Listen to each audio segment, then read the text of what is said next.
on to 2.12, Chancellor's reports. Chancellor. Good evening, everyone.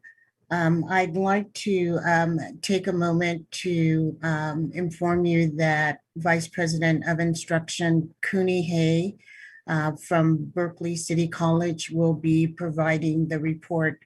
I've got a text message from President Angelica Garcia that she's not feeling well. So we will start out with the presentation from VPI Hay, followed by Merritt College and Dr. Johnson, and then Laney College, Dr. Rudy Besikof, and last and certainly again not least, President Nathaniel Jones over at College of Alameda.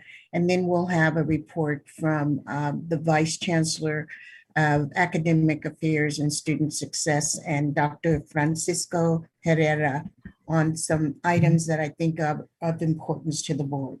Thank you. Thank you, Dr. Jackson. Good evening, President Lee, Reese, Chancellor Jackson, Board of Trustees, and colleagues. On behalf of President Garcia, I'm here to share Berkeley City College's updates tonight. First, I wanted to share how wonderfully we are celebrating the Latinx Heritage Month this month. BCC joins the annual national celebration, recognizing more than 62 million Latinx in the United States during the period of September 15th through October the 15th. BCC elevates our Latinx cultures through a week-long series of events beginning on October the 12th with an opening celebration during college hour with President Garcia and Danzantes. On October the 13th, during the college hour as well, we will host our story, our voice panel, and it will highlight Latinx youth and community activists, including Dora Lopez as Fat Chicana feminist who used social media in magnifying the Latinx experience. On the 14th of October, there will be a poetry session during the college hour, and then at 5:30 in the evening, where all BCC students are invited to join us for an evening of the games with Loteria, and music. We would love all of you to join us for all those events, and then we'll look forward to seeing you there. Second, Harry has already shared, but BCC Office of Student Activities and then Campus Life are doing a great job and hosting a club rush on October 5th and 6th. And students will have opportunities to explore and find clubs and join, and then to be able to join based on their interest and passion. So I'd like to take this opportunity to thank the student leaders, students, and then Director Nguyen for this wonderful, exciting event.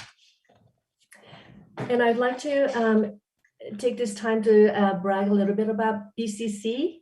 Last Friday, one of our alumni, Ashley Santos, shared her stories and experiences at BCC with Berkeley Side. Ashley spoke about the programs, resources, and then support she gained to reach her goal of transferring to UC Berkeley, and especially during the pandemic.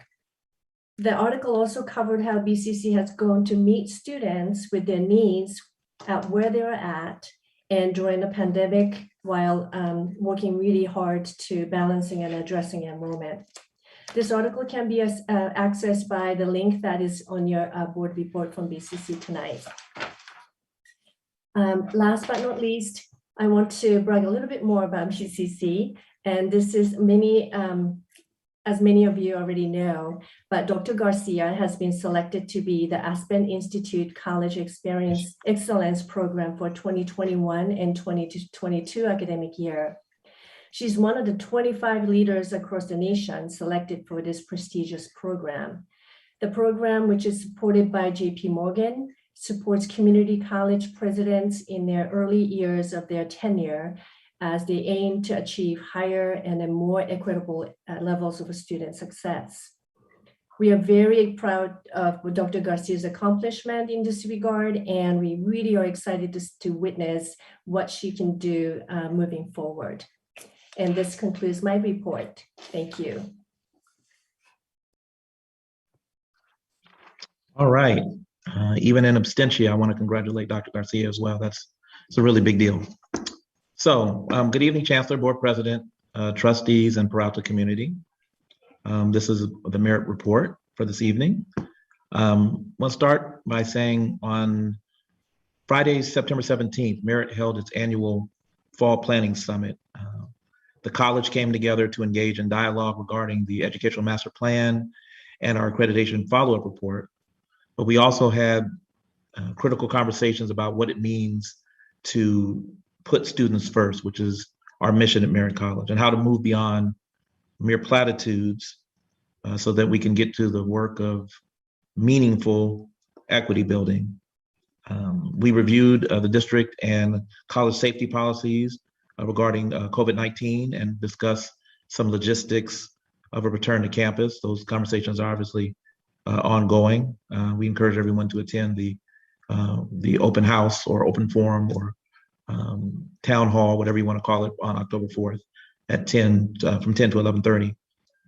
We also evaluated our goals as a college, acknowledging both the great progress that we've made in some respects and areas where additional attention and resources are needed.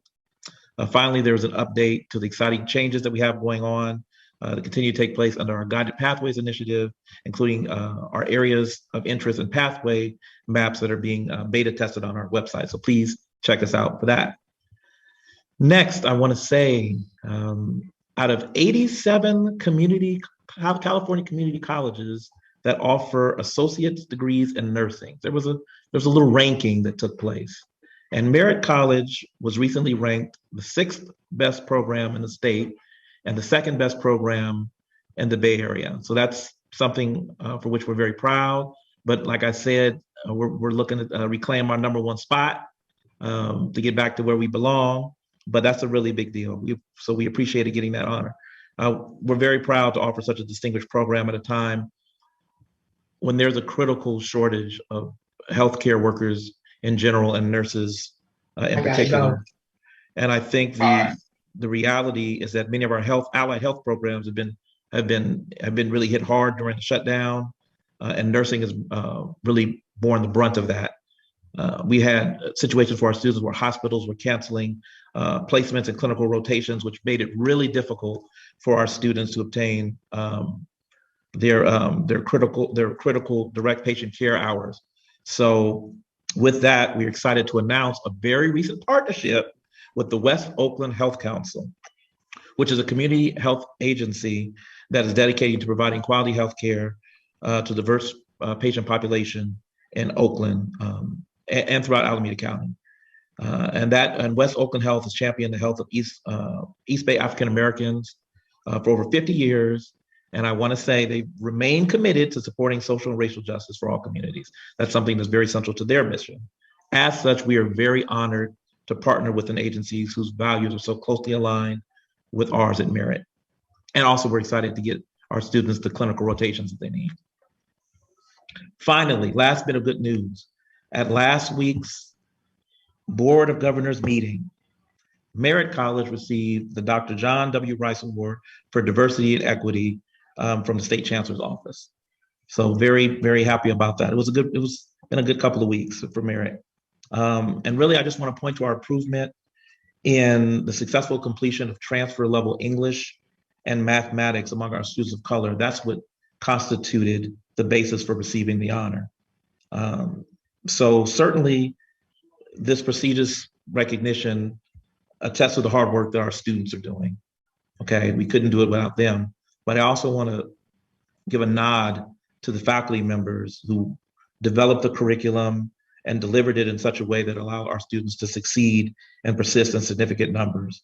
I also want to give a shout out to our support program, Sankofa, FYE, Puente, who've proven to be transformational as well.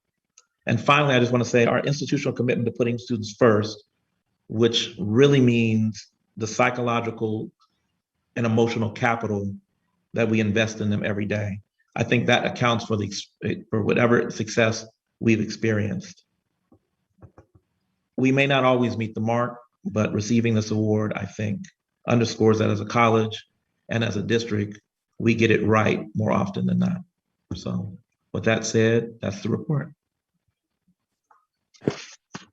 Good evening, Chancellor Jackson, President Napoli Abella Reese, members of the governing board, colleagues in education, valued community members, and most of all, our students. Before I start my report this evening, I'd like to extend congratulations to Merritt College for its recognition with the Rice Award, and also congratulations to Dr. Garcia for her attaining the Aspen Fellowship. Those are both incredible things. Laney College will be welcoming students in the community to our two-day one-stop events to help boost enrollment for the late starting classes for fall semester. We hope to see you at the flagpole on Tuesday, October 12th from 10 to 3, and Wednesday, October 13th from 12 to 6. And I can tell you a lot will be happening. In addition to providing info on our late starting classes, we will be assisting students with enrolling, providing information about financial aid, making counseling available, checking out Chromebooks. There will also be opportunities for students to meet faculty as well as fellow students. And thanks to the participation of our ASLC also, to learn, it'll be an opportunity for students to learn about our clubs as well as our student government. We look forward to seeing everyone and just want to say thank you to all who are putting the event together. I also want to say congratulations to our colleagues in career and technical education, not only at Laney, but also at College of Alameda. Laney College is fortunate to be one of 4 colleges in the state to receive a $125,000 grant as part of the California Apprenticeship Initiative High Road Training Partnerships Planning Grant. Try saying that 10 times fast. The goal of this grant is to create pre-apprenticeship curriculum for careers in manufacturing, COA, get ready, automotive technology, as well as water and wastewater sectors. We look forward to collaborating with COA, as well as our other educational partners in the region. And it is especially exciting to be creating curriculum informed by the 15, that's right, 15 industry partners that you see tonight in your board report. I would like to thank Dr. Mark Martin, Deputy Sector Navigator for Advanced Manufacturing in our region, as well as Dean Alejandria Tomas for her leadership as well.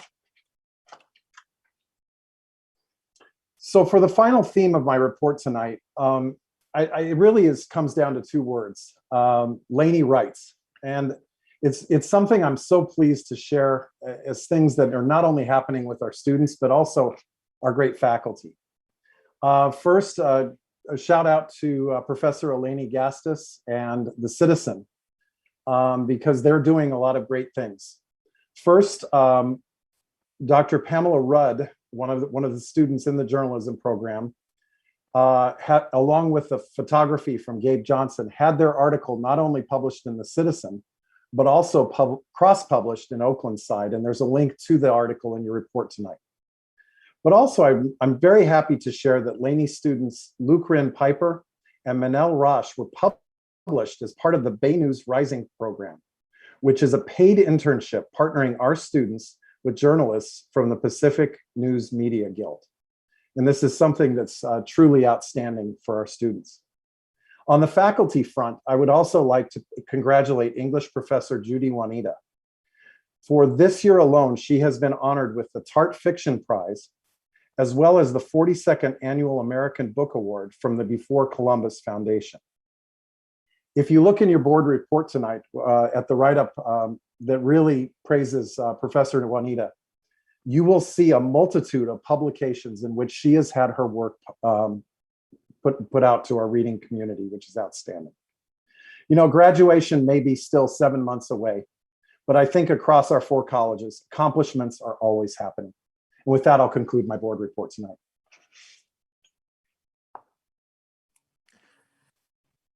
Good evening, President Reese, trustees, Chancellor Jackson, colleagues, and guests.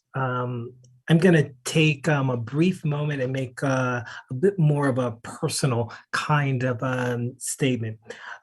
As the newest president in our group, I am so honored to have a wonderful group of colleagues that I share leadership with in the district. And I congratulate my colleagues for the tremendous ways in which they represent their institutions and the ways in which they are succeeding. So hats off to you. Congratulations to each of you for the great work that you're doing, and under the leadership of our esteemed Chancellor. As you can see from my background, we are celebrating Latinx or Hispanic Heritage Month.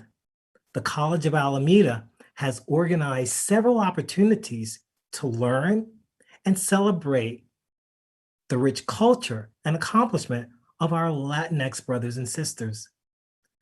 We have programs that are occurring during college hours throughout the week. These programs are sponsored by our Acceso and Puente office, as well as our Office of Student Activities and Student Life. They include State of the Higher Education for Latinx in California, the Campaign for College Opportunity, as well as Understanding Latinx Diversity and Why It Matters. Additional information on the sessions that are occurring, the dates and times regarding these are available on the College of Alameda website. I'd like to thank the organizers and sponsors of our Latinx Heritage Month celebration. Additionally, as you are undoubtedly aware, the issue of fraudulent student enrollment has been a major problem for the colleges throughout the state. The College of Alameda's distance education team has developed some easy but effective ways to identify fake students through the use of early check-in assignment. Early check-in assignments are low-stake assignments or activities that students complete before census to signal their intention to complete the course. They not only help in identifying fake students, but also have the added benefit of humanizing the online instructional environment. I applaud our distance education team for their creativity and diligence. To you, I say thank you for your work. I am pleased to welcome College of Alameda's new men's basketball head coach, Ravi Brambra, to the College of Alameda and the Peralta community. Ravi is a coach with a record of winning at very, very high levels, as well as being well regarded as a person with strong character and integrity. Please join me in welcoming Coach Brambra. Lastly, I'd like to highlight the fact that College of Alameda, along with our other colleges, are working diligently on the return to campus plan and finalizing our accreditation follow-up report and teach-out plan. I'm happy to report that the Academic Senate, the Classified Professional Senate, and our College Council have reviewed and are supporting and endorsing these documents. I thank you for your participation in this very, very meaningful work, and I look forward to our continued collaboration and effective governance. Thank you very much.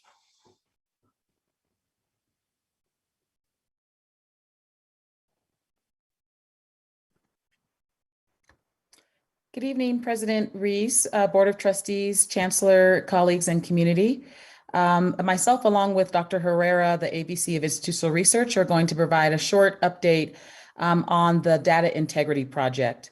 As you no doubt recall, last spring semester, Cambridge West, under the direction of Dr. Deborah Ludford, completed a data integrity report for Peralta. The purpose of the report was to assist Peralta in creating better processes around data integrity, particularly for MIS reporting, which ultimately will positively impact the student-centered funding formula and Peralta's allocations. And so what we have done since that report is what we wanted to provide to you tonight. We have organized the report into prioritizing different projects. We combed through the report many times and put them into a format where we can assign responsibility to make sure that someone is accountable, along with putting timelines and other information that's relevant to the many projects that we're undergoing for this overall project. We also have established a timeline for work that will happen this semester and next semester. And we're establishing a permanent district-wide committee that Dr. Herrera will also talk about. And then we are hoping to work with Deborah Ludford this semester and next semester, and she will be partnering with Dr. Herrera on the trainings around MIS data that will happen for college staff and for managers, and work with us to develop guidelines and implement the maps that she created. So Dr. Herrera, if you could add as well. Yes, thank you for that update, Dr. Brown. I just want to add that as part of the data integrity project, we will be expanding our data integrity committee so that we have a membership across the 4 colleges and the districts, and also allowing membership from different areas and offices, including staff from CalWorks, EOPS, Veteran Special Programs, DSPS, Next Up, Foster Youth, as well as staff as our college researchers, deans of enrollment, instructional deans, district schedulers, and also staff from district information technology and district finance. And I'm looking forward to working with all these colleagues in order to ensure that we have data integrity and data verification for all our mandated and state and federal reporting. And as Dr. Brown mentioned, we've identified several key areas that we will be beginning to address. And I believe we're going to begin working with financial aid, district staff, and college staff in order to begin our training sessions in order to ensure that we do have the appropriate data integrity in order to make our evidence-based decisions and ensure that we're reporting the correct information. So thank you. And last, we just want to say that we look forward to providing updates along the way, especially for the positive fiscal impact that we're projecting from this report. Thank you. Thank you very much, Dr. Brown and Dr. Herrera. That concludes the Chancellor's report. President Napolia Bella Ruiz, I'll turn it back over to you. Thank you, Chancellor, and thank you, Presidents, and thank you, Vice Chancellor as well. Let us move to the information item 3.1.